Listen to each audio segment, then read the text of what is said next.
Kita masuk bab 2, kemampuan dan keterbatasan diri. Yang kita bahas bagian D, mengembangkan diri dengan bekerja sama.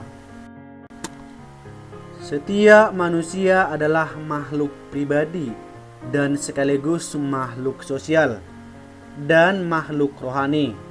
Seperti yang kita pelajari sebelumnya, bahwa yang dimaksud makhluk sosial adalah makhluk yang tidak bisa hidup tanpa sesamanya. Dalam mengembangkan kemampuan maupun talenta yang ada di dalam diri kita masing-masing, yang merupakan pemberian Tuhan kepada kita secara cuma-cuma, tentu kita sangat membutuhkan orang lain. Orang lain yang dimaksud seperti yang kita bahas kemarin, yaitu keluarga dekat, teman, guru, para pastor atau pendeta, dan sebagainya. Bekerja sama tujuannya adalah mempermudah segala jenis pekerjaan, dan dengan bekerja sama kita diajari untuk mengerti satu sama lain.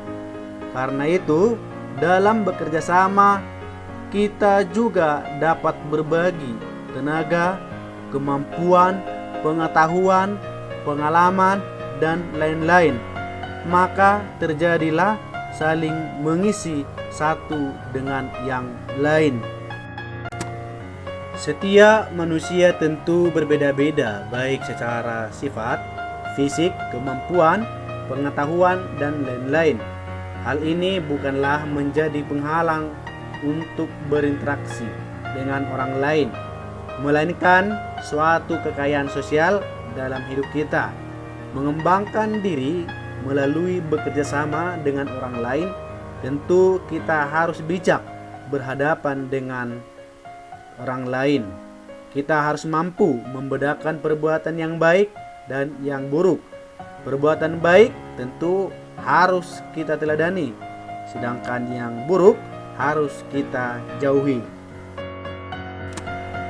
Apa sajakah yang kita kembangkan dalam diri kita melalui bekerja sama? 1. Bakat. 2. Kecerdasan. 3. Sosial. 4. Rohani. 5. Moral. Bentuk kerjasama di lingkungan rumah, sekolah, dan masyarakat antara lain. 1. Di rumah.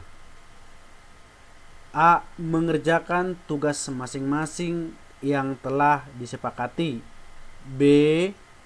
Bertutur kata sopan dan santun. C. Berkata dengan jujur dan sebagainya. 2. Di sekolah. A. Saling membantu saat ada kesulitan. B. Membersihkan ruang kelas dan lingkungan sekolah. C. Mengerjakan PR atau tugas tepat waktu. D. Belajar kelompok. 3. Kerjasama di masyarakat. A. Saling membantu jika ada yang terkena musibah. B. Bekerja sama dalam memecahkan suatu masalah. C. Ikut kerja bakti dalam setiap kegiatan. Surat Rasul Paulus kepada umat di Korintus, Paulus mengatakan, banyak anggota tetapi satu tubuh. Yang dimaksud di situ adalah bahwa manusia di dunia ini sangat banyak dan beragam-ragam, baik suku, ras, golongan, dan sebagainya. Tetapi kita satu dalam Tuhan, karena kita semua bersumber dari Allah. Paulus juga mengibaratkan bahwa semua manusia sama seperti tubuh kita. Dalam tubuh kita ada anggota tubuh, misalnya kepala, mata, hidung, telinga, tangan, kaki, dan lain-lain. Dan semuanya adalah tubuh. Kaki tidak boleh berkata, "Karena aku bukan tangan, aku tidak termasuk tubuh."